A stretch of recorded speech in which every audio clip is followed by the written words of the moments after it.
Hi, I'm Michael Clay, a technical sales representative with Lincoln Electric.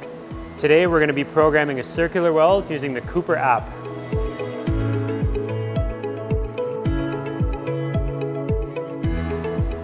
So similar to programming a linear weld, we're going to follow the instructions on the screen, send the robot to a home point, and then start our program from here.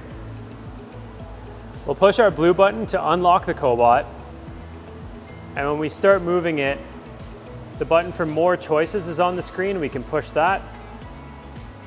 And this allows us to change from a linear to a circular weld. So we'll select a circular weld and then just continue to follow the instructions and move the cobot to a welding start point. So once the cobot is in a good welding start point, we can push the green button to signify the start,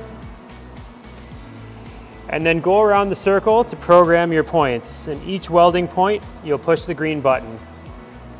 And to program a full circle, you need to program 5 points,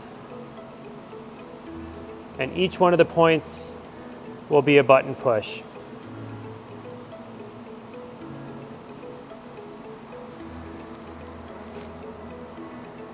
When you get to the end, push and hold the green button to tell it that it's the end of the program, and then move the cobot safely out of the way of the part. When you're completed, push the done button. So when your program is completed, ensuring that your welding is blocked, to dry run the program, you can either use the buttons on the front of the cart or using the play button on the screen.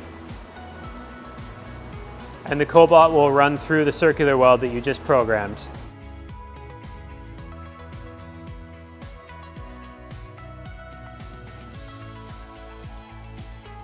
For more information on the Cooper app, please visit our website at lincolnelectric.com. Thanks for watching.